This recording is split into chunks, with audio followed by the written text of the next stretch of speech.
नमस्कार, मेरा नाम है अर्जुन भंडारी और आपका स्वागत है स्टॉकोलॉजी सिक्योरिटीज में। अभी तक हम बहुत सारे स्टॉक्स के बारे में बात कर चुके हैं जिनका हमने फंडामेंटल और टेक्निकल एनालिसिस किया है। आज हम एक नया स्टॉक कर रहे हैं जो एक स्मॉल कैप कंपनी है जिसका मार्केट कैप आप देख रहे हैं 618 करोड़ ही है। तो बहुत स्मॉल कैप कंपनी है जिसका अभी करंट प्राइस अगर हम देखें, स्टॉक का जो करंट प्राइस है वो 217 रुपए के आसपास चल रहा है। इस टाइप की कंपनीज में हम हाई रिटर्न्स के लिए या लॉन्ग टर्म इन्वेस्टमेंट के लिए भी देख सकते हैं।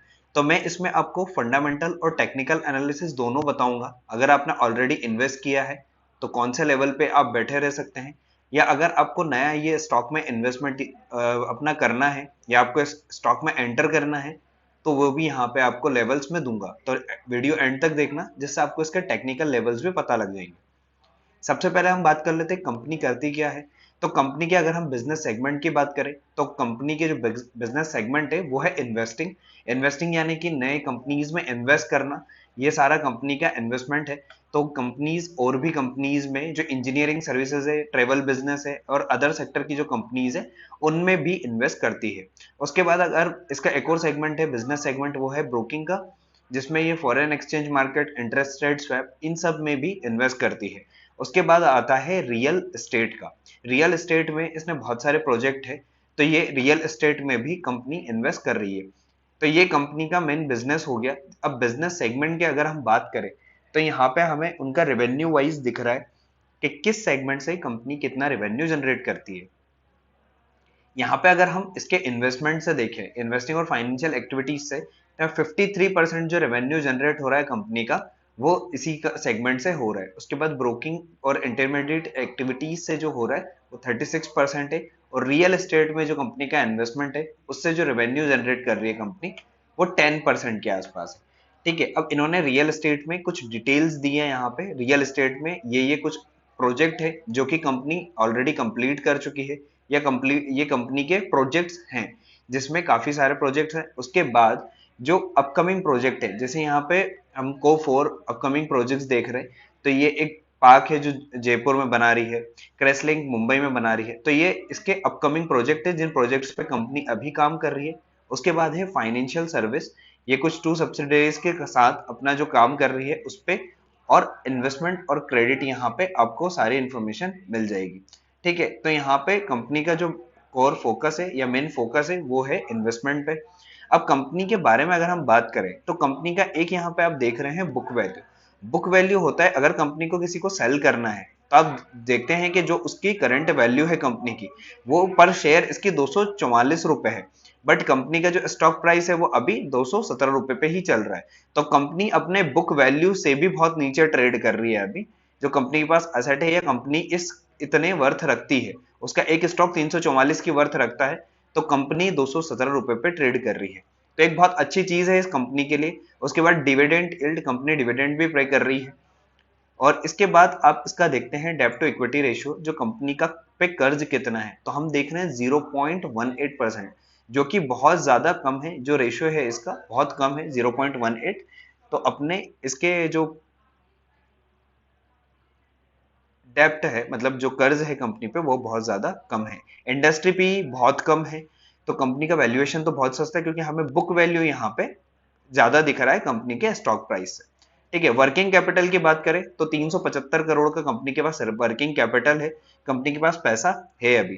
प्रमोटर्स होल्डिंग भी देखें तो 69% के आसपास है। ठीक है, तो ये कंपनी के कुछ इंपॉर्टेंट रेशियो हो गए। अब कंपनी की हम बात करें इसके सेल्स की, तो कंपनी का सेल्स आप देखेंगे कि कंपनी का सेल्स यहाँ पे कंपनी 2012 मार्च 2012 से कंपनी की सेल्स मार्च 2023 तक हम देखें तो अभी जो कंपनी की सेल्स बढ़ी है वो अचानक से बढ़ी है। बट इसमें एक और चीज है कि कंपनी का अगर आप क्वार्टरली सेल्स देखें तो इसमें जून 2022 वाले क्वार्टर में आप देखेंगे कि इसमें अचानक से सेल्स बढ़ी है, बाकी कंपनी की सेल्स उतनी ही है। मतलब सेल्स कंपनी की बढ़ तो रही है बट जो यहाँ पे इंक्रीजिंग फैक्टर दिख रहा है हमें कंपनी में, मार्च 2023 में जो 615 करोड़ के आसपास इसकी सेल्स हुई है, उसमें यहाँ पे आप देखोगे तो 567 करोड़ जो यहाँ पे दिखा रहा है, ये जून 2022 वाले क्वार्टर में इंक्रीज हुई है। ठीक है, तो इस वाले जो फाइनेंशियल ईयर की यहाँ पे हमें जो दिख रही है कि कंपनी की सेल्स अचानक से बहुत ज्यादा बढ़ गई है, वो एक क्वार्टर की है, बाकी कंपनी की सेल्स उतनी ही चल रही है अभी। उसी की वजह से हम यहाँ पे कंपाउंडेड सेल्स ग्रोथ भी देखेंगे तो बहुत ज्यादा दिखेगी हमें, 3 साल की 114% और करंट ईयर की अगर देखो तो 1043% की से बड़ी है। तो ये एक क्वार्टर के रिजल्ट है, पर अगर कंपनी धीरे धीरे स्टडी, अगर पर क्वार्टर के जो रिजल्ट आएंगे वो भी स्टडी ग्रोथ रहेगी, तो वहां पे भी हमें अच्छे रिजल्ट देखने को मिलेंगे। यहाँ पे हो सकता है कंपनी अच्छे रिजल्ट यहाँ पे दे। और कंपनी ने अगर किसी क्वार्टर में अच्छा परफॉर्म किया है, तो जैसे कि हम देख रहे हैं कि लास्ट जून वाले क्वार्टर में ही कंपनी ने बहुत अच्छा काम किया था, और यहाँ पे अचानक से जो सेल्स बढ़ी थी कंपनी की, हो सकता है इस साल इस क्वार्टर में भी जब रिजल्ट अनाउंस करे कंपनी, तब भी वैसा इफेक्ट देखने को मिल सके। तो बाकी हम अगर इसके फिक्स असेट की बात करें तो कंपनी अपने धीरे धीरे असेट जो है वो बढ़ इंक्रीज हो रहे हैं। फिक्स असेट अगर आप देखो तो कंपनी के पास 66 करोड़ के फिक्स असेट है। ठीक है, तो जो अदर इन्वेस्टमेंट है कंपनी के पास वो 286 करोड़ के यहाँ पे असेट है। ठीक है, इसके बाद अगर हम बात करें शेयर होल्डिंग पैटर्न की, तो यहाँ पे एक अच्छी चीज ये है कि कंपनी के जो प्रमोटर्स है वो आप देखेंगे कि वो खुद अपनी कंपनी में यहाँ पे स्टेक बढ़ा रहे हैं। सितंबर 2020 से अब जून 2023 तक देखेंगे तो यहाँ पे कंपनी का जो आप शेयर होल्डिंग पैटर्न देखें तो वो कंटिन्यूअसली इंक्रीज हो रहा है। कंपनी के जो ओनर्स है, प्रमोटर्स हैं, उन्होंने भी कंपनी में स्टेक बढ़ाया है। तो 65 से 67% के आसपास यहाँ पे कंपनी में उन्होंने स्टेक कर दिया है। ईयरली बेसिस पर देखें तो आपको दिखेगा कि 17 में इनका 64.99% था, जो 68.69% इन्होंने अभी कर दिया है। तो अराउंड 3% के आसपास यहाँ पे कंपनी का, 3 से 4% के आसपास यहाँ पे कंपनी का जो स्टेक है वो बढ़ा है। ठीक है, यहाँ पे एफ का कांस्टेंट है, ऑलमोस्ट हल्का सा कम ही किया है जो फॉरेन डायरेक्ट इन्वेस्टमेंट है उन्होंने, और डीआईए ने यहाँ पे अपना इन्वेस्टमेंट खत्म कर लिया है। पहले उनका 2.4% के आसपास स्टेक था इस कंपनी में, जो कि अभी उन्होंने जीरो कर दिया है। पहले पब्लिक के पास 26.7% था, अभी पब्लिक के पास कम हो गया है। तो कंपनी अपने इसमें कर रही है। अब इसमें एक चीज ये है कि यहाँ पे हम देखते हैं इसके चार्ट पे जाके, तो इसका कंपनी का नाम है क्रेस्ट वेंचर्स लिमिटेड, ये कंपनी का नाम है। अब इसके हम फंडामेंटल तो देख लिए, फंडामेंटल ठीक है, कंपनी के बहुत ज्यादा अच्छे नहीं है, एक स्मॉल कैप कंपनी है, अपना बिजनेस में ट्राई कर रही है करने का। बट इसमें आज हम देखेंगे इसके टेक्निकल चार्ट पे। अगर इसका टेक्निकल चार्ट हम देखें कंपनी का, तो यहाँ पे आप कंपनी में थोड़ा सा पीछे जाए, वीकली चार्ट हम लगाएं, तो इसमें हम देखेंगे कि काफी टाइम से कंपनी एक रेंज में कंसोलिडेट कर रही है। ये एक रेंज थी कंपनी की जिसमें कंपनी कंसोलिडेट कर रही थी। ठीक है, ये एक रेंज में कंपनी कंसोलिडेट कर रही है। अभी यहाँ पे हम देखें तो ये एक रेंज है कंपनी का, यहाँ पे इस रेंज में कंपनी काफी टाइम से कंसोलिडेट कर रही थी। अभी कंपनी ने ये वाला जो जोन था अपना, हाईएस्ट पॉइंट था इसका 219-20 रुपए, उसके ऊपर कंपनी यहाँ पे निकली थी। ठीक है, और कंपनी में अब वॉल्यूम देखिए, कंपनी का जो वॉल्यूम था उसमें बहुत ज्यादा, अचानक से बहुत ज्यादा बाइंग आई है। जो लास्ट आप देखोगे तो इसमें वीकली टाइम फ्रेम पे अगर हम वॉल्यूम देखें, तो ये जो वॉल्यूम है लास्ट यहाँ पे बढ़ा था 28 जून 2021 में। उसके बाद यहाँ पे इतना शार्प इंक्रीज आता हुआ दिखा है वॉल्यूम में, और लास्ट टाइम से भी ये ज्यादा है वॉल्यूम। और लास्ट टाइम अगर आप प्राइस देखोगे, यहाँ पे जो सडन मूवमेंट आया था उसके बाद आप देखोगे कि कंपनी का प्राइस इंक्रीज ही हुआ है। ठीक है, तो कंपनी का जो प्राइस है उस टाइम पे भी फॉल हुआ था, उसके बाद इंक्रीज हुआ है। और यहाँ पे जब वापस वॉल्यूम आया है, इसका पहले भी आया था, जैसे आप यहाँ पे देखोगे कि कंपनी का एक बार यहाँ पे वॉल्यूम आया था, यहाँ पे वॉल्यूम आया है इस कंपनी में, और अभी वापस यहाँ पे वॉल्यूम आया है, जो ये लेवल ब्रेक किया है कंपनी ने। तो यहाँ पे हमें एक ये लेवल जो है कंपनी का, ये बहुत इंपॉर्टेंट लेवल दिख रहा है मुझे अभी कंपनी में। तो 215 से 217 के 220 के आसपास जो लेवल है कंपनी का, वो बहुत इंपॉर्टेंट लेवल है। क्योंकि यहाँ पे कंपनी आप देखो तो डेली टाइम फ्रेम पे अगर हम देखें यहाँ पे, तो यहाँ पे देखेंगे तो ये वाला जो जोन बना हुआ है कंपनी में, ठीक है, यहाँ पे आप देखोगे कि कंटिन्यूअसली कंपनी जब भी इस प्राइस पे आई है इसमें बाइंग आ रही है धीरे धीरे। ठीक है, अभी कंपनी यहाँ पे बाइंग साइड का कोई कैंडल नहीं दिया है, यहाँ पे ये कैंडल आया था बट उसके बाद वापस कंपनी यहाँ पे नीचे आ रही है।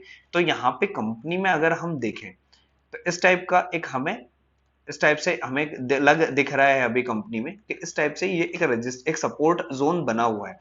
अगर यहाँ से कंपनी ये 220 का लेवल यहाँ पे क्रॉस करके इस वाले लेवल से ऊपर निकलती है, अगर इस वाले लेवल के ऊपर निकलती है कंपनी 226 230 के, तो यहाँ से एक बाइंग आ सकती है इस कंपनी में, क्योंकि यहाँ पे क्या है कि जब ये वाला लेवल क्रॉस करेगा तो इसमें वापस हमें वॉल्यूम दिखेगा। बाइंग साइड में हमें वॉल्यूम दिखा था, सेलिंग साइड में बहुत कम वॉल्यूम है। सेलिंग साइड में यहाँ पे आपको वॉल्यूम कम दिखेगा, बहुत कम वॉल्यूम है। उसके बाद यहाँ पे जब हम वापस देखेंगे, जब ये निकलेगा तो हो सकता है कंपनी में वापस वॉल्यूम आ जाए और उसके बाद यहाँ पे एक अच्छा मूवमेंट यहाँ पे कंपनी देखने को मिले। इसके बाद अगर हम कंपनी के हाईएस्ट प्राइस की बात करें तो कंपनी आप देखो तो एक हाई लगा चुकी है 300 तक का, तो कंपनी में 300 तक का एक हाई है ऑलरेडी। कंपनी में अगर हम हाई प्राइस देखें तो कंपनी का एक हाई है जो कि 300 रुपए के आसपास है। ये आप देख रहे हैं 300 के आसपास एक हाई लगा चुकी है कंपनी, और अभी यहाँ पे उसके बाद एक बहुत अच्छा करेक्शन दिया था कंपनी ने। उसके बाद अब कंपनी यहाँ पे आई है, ठीक है। तो यहाँ पे हो सकता है कि इस जगह वापस कंपनी में बाइंग आ जाए, पर अभी कंपनी में कोई बाइंग साइड का कैंडल नहीं बना है। तो इसमें आप ऑब्जर्व करें पहले बाइंग साइड का कैंडल, और एक स्मॉल कैप कंपनी है तो आप अपना रिस्क उस टाइप से अरेंज मैनेज करके ही इस टाइप की स्मॉल कैप कंपनीज में इन्वेस्ट करें। इसके बाद यहाँ पे क्या है, लॉन्ग टर्म में अगर इसके ऊपर निकलता है प्राइस तो यहाँ पे इसको आप होल्ड कर सकते हैं। दूसरा लेवल अगर मान लीजिए इसको ब्रेक कर देता है तो एक लेवल हमारे पास 195 200 के आसपास आएगा। ये जो लेवल है 190 200 के आसपास का, ये भी एक लेवल है 195 200। यहाँ पे आया कंपनी और यहाँ से अगर रिवर्सल देती है तो भी एक बाइंग आ सकती है। उसके बाद एक जो ये वाला जोन है 180 के आसपास, इस जोन तक अगर आए तो हम यहाँ से उठा सकते हैं कंपनी को। तो हमारे पास कुछ की लेवल्स हैं अभी कंपनी में जहां पे कंपनी में हमें बाइंग साइड की अपॉर्चुनिटी दिख रही है। बाकी आप कंपनी में अपने रिस्क टू रिवॉर्ड के अनुसार ही अपना जो इन्वेस्टमेंट है वो कर सकते हैं इस टाइप की कंपनी में। ठीक है, तो आज के लिए इतना ही। मिलते हैं नेक्स्ट वीडियो में। और अगर अभी तक आपने स्टॉकोलॉजी सिक्योरिटीज को फॉलो नहीं किया है तो आप फॉलो कर लीजिए, जिससे हम नए स्टॉक्स का अपडेट जो भी लेके आते हैं, small cap, mid cap, large cap, जो भी कंपनीज के फंडामेंटल अच्छे हो रहे हैं या उनमें स्टॉक के चार्ट पे हमें कुछ अच्छा दिख रहा है तो हम वहां पे आपके लिए अलग अलग स्टॉक लेके आते रहते हैं। तो आप कंपनी को फॉलो कर, स्टॉकोलॉजी सिक्योरिटीज को फॉलो करें, जिससे आपको इन स्टॉक्स का अपडेट मिलता है। Thank you.